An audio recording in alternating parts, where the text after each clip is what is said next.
What you term a thought, an idea, opinion, and knowledge, fact, concept, paradigm is a belief. All of those words, all of the things that you would label with those words is a belief. These are different ways to refer to beliefs. And sometimes using these expressions, these words, attempts to mask the fact that they are just beliefs.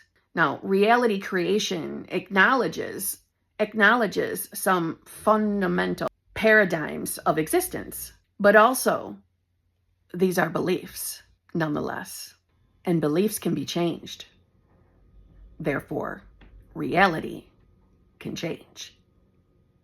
Hello, my fellow flawless, limitless, sexy, sassy, saucy HBICs. How are you on this lovely morning, afternoon, or evening?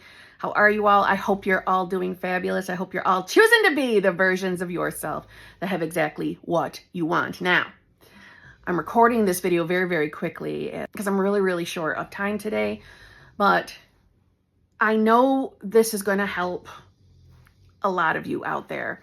I held my Friday channel membership today. It's the hot seat group. It's the group where you can get yourself into the hot seat and ask me anything you want.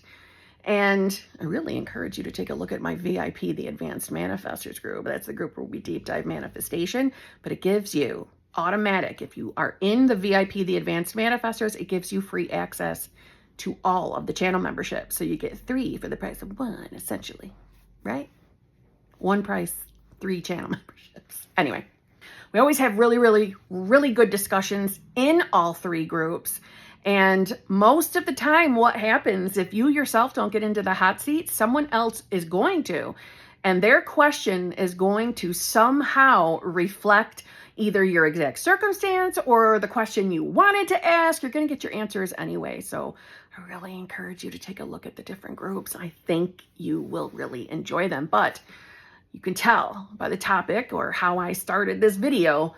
Let's talk about when we feel that we've been doing everything we've known to do, everything we've been taught, all the things, all the different content creators who talk about conscious manifestation, all the different opinions and perspectives, and we think we've applied them all, we've done everything, yet we still view reality as it's not here yet. Nothing has changed. It's the same old stuff. Now, quite frankly, doesn't everybody feel that way at least once on their journey, depending on where you are in your journey? I think yes. Now, that's my belief, my opinion. But my point in saying that is, sometimes we experience things in reality that don't always make sense. And couple that with the frustration that we don't understand why things are not changing. Sometimes it can be favorable to take a look at our beliefs. However, hear me out on this. The uncovering of limiting beliefs is not to be applied as a witch hunt. You know I've said that before. It is often by looking for limiting beliefs that limiting beliefs are created in the first place. This is what many teachings fail to point out. Do not start creating the belief, I have a bunch of limiting beliefs I have to uncover before I can be myself. Limiting beliefs are only to be looked for when you are in a low or problematic state or experiencing the repetition of a problem. As we mentioned, you are mostly not looking at your beliefs, but as them. That's why it's helpful to write them down.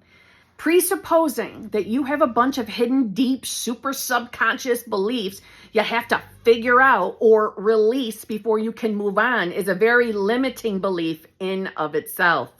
Believing you have to find out something you don't know is yet another limiting belief. Now, granted, I just got done telling you we're going to take a look at beliefs here for a moment, but I have shared that little passage with you for a reason, because from my personal experience with conscious manifestation, the relentless look and digging up of trying to find all the hidden subconscious beliefs never brought me favorable experiences. It kept me in a constant cycle of trying to uncover all the nasty beliefs that I believed were totally stuck in my subconscious mind and therefore was stopping me from experiencing the life I want. So can you see how that in of itself is a belief? Everything we know is a belief. Everything. Every single thing we experience in reality is because of a belief. Everything. Really think about that for a minute. You can't experience anything without beliefs. We could say assumptions. But when we are in a state where we believe we've done it all, we don't understand why reality isn't changing, and we'll use the example, the famous example, of manifesting a specific person. When you're manifesting a specific person, and it just seemingly is no different, as in reality is no different. Your specific person has not changed. It has not manifested, or if you just simply have not had any movement.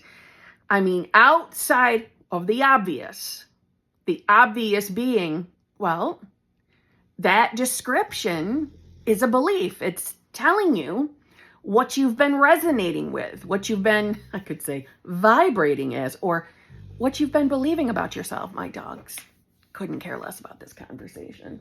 She's in her glory right behind me. Oh, sorry. But so I don't want to encourage you to go on the belief witch hunt. However, if you are adamant that there must be something wrong, I mean, that's a belief too. Hello. If you're adamant, then I encourage you to think about what you're manifesting. So if you're manifesting a specific person, I encourage you to really think about, contemplate, what do you actually believe about your person? Now, hear me out on this. I mean everything you think or believe about your person, down to how you describe them. Literally. So, for example, if you've experienced, you two having contact, things are going pretty decent, but you've experienced in the past that your person, after a really good evening together or a good date or a good stretch of time where you've been in contact, your person has the habit of pulling back, going quiet again. And let's say you've had that experience more than once. Maybe you are fearing that that's what's happening again. Now, obviously, that belief is right in your face. You're fearing that it's happening again. But outside of that, do you believe that that is exactly who your specific person is? Your specific person is someone who, once they have some kind of lovely love exchange between the two of you, where they're showing up really, really good, they have a tendency to now pull back. So now, do you believe that about your person? Do you think that's who they are? Is that what you expect to experience? And if so, write it down. Write down exactly what you think your specific person is in love, who they are as a partner or a boyfriend or a girlfriend or a husband, as a wife. Right now in this moment, what do you think they believe about love? How do they view you? So yes, you're asking yourself in this moment, how do I think my specific person views me? Write that shit down. And once you've done asking yourself some of these questions, so I'll give you more examples. What do I believe my specific person believes about relationships as a whole? Are relationships important to my specific person? I'm not talking about what you hope happens in the future. I'm not talking about you right now in this moment know that you need to change some beliefs, so you're going to put down on paper what you hope happens in the future. No, what right now in this moment do you believe with all your conviction? So in other words, tell the damn truth. Tell the truth so we can get you out of it, or out of that belief per se. Really contemplate, who is your specific person? How do they treat women or men? whatever each one of you is or interested in. How do they show up for love? How do they behave when you spend time alone with them? Do you think that they actually want to be in a relationship at all? Write your honest, authentic answers. Again, don't write down what you hope happens. Write down what right now you adamantly believe is true. And what you're fearing, what you're afraid is going to happen, or what you're afraid is currently happening. And once you've got it down on paper, and I know that's a task, isn't it? It's a task to have to write it down. If you don't want to write it down on a piece of paper the old-fashioned way, type it up in your notes on your phone. And when you're done really dissecting who you are, now, let's just be honest. What are we putting down? We're putting down the beliefs based off of the self you are aware of being in this moment. That's all it is. It's one self out of the infinite. So there's nothing to be afraid of. This is why you can be completely honest with yourself. Yes, I'm using air quotes because, again, your answers are going to be based off of the state you're in this moment, or the version of self you're aware of being in this moment. And I hope, as you are watching this, you are very much aware of who your true self is, which is Source. Just saying. But write the answers down. It's pretty hard to hide or deny what's right in your face, and you see it. And more than likely, you're going to see probably at least one not so great belief that you've been continuously selecting for yourself. What is a belief anyway? It is a thought you keep thinking, whether you are fully aware of it or not. Many teachers talk about subconscious or unwitting beliefs being the most powerful because you are not aware of them. But it is not really that you are totally unaware of them, but that you hold them to be so true that you do not view them as beliefs. In this sense, there really is no such thing as unconscious or sub-level awareness or unwitting beliefs, but only things that appear so real to you, it never occurs to you that it's only a belief. Only one way of seeing reality. Imagine beliefs like sunglasses you are wearing. You most often do not look at the glasses themselves, but are looking through the glasses at the world. While the sunglasses may be apparent for outside viewers, they are only subtly or half apparent to you. You say, this is what reality looks like. This is what is real, without noticing that it only looks like that through the sunglasses you are wearing. Now, why did I read that to you? Because without meaning to, you might be looking at reality and seeing it as, hey, what I'm seeing is just how life works, or just how reality works. So you never even noticed that they were reflections of beliefs. And what you think reality is just a belief. Everything you think you know, everything that you called a fact, everything you call a scientific fact, everything is really just a belief. And we take them for granted.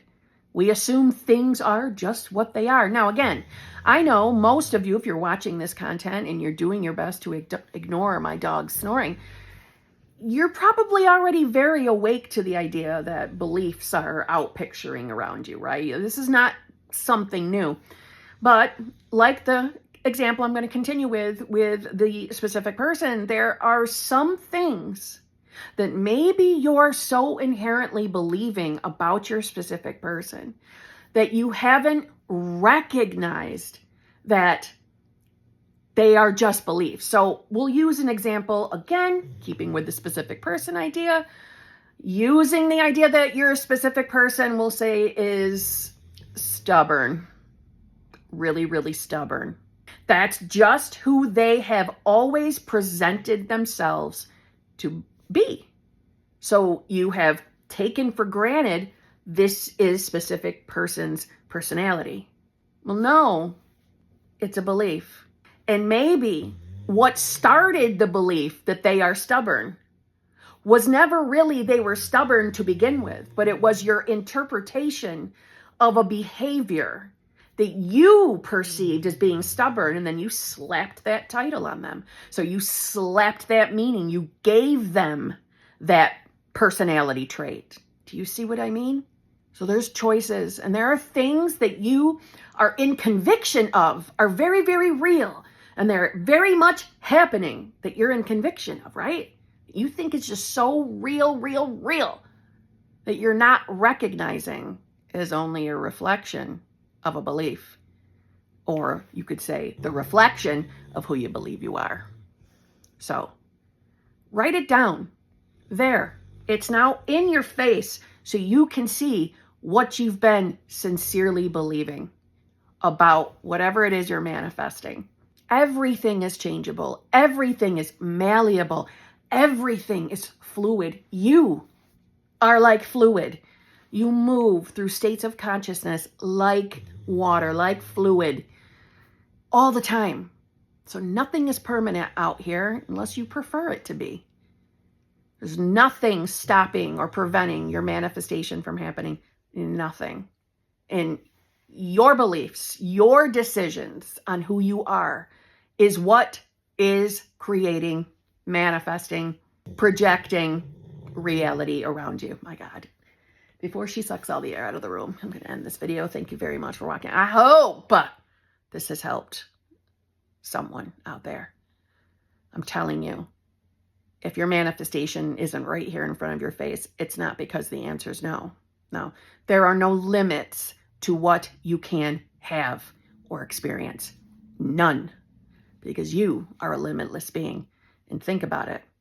Can someone ever really, truly prevent you from using your imagination the way you want to? Can someone stop you from imagining the other side of the world, or being with your person, or imagining yourself with all the money, multi-millions? No, no one can stop you from imagining anything. Why? Because your consciousness. So therefore, nothing and no one can get in the way of your desire. Nothing and no one. You're the operant power. And on that note, I'll see you tomorrow.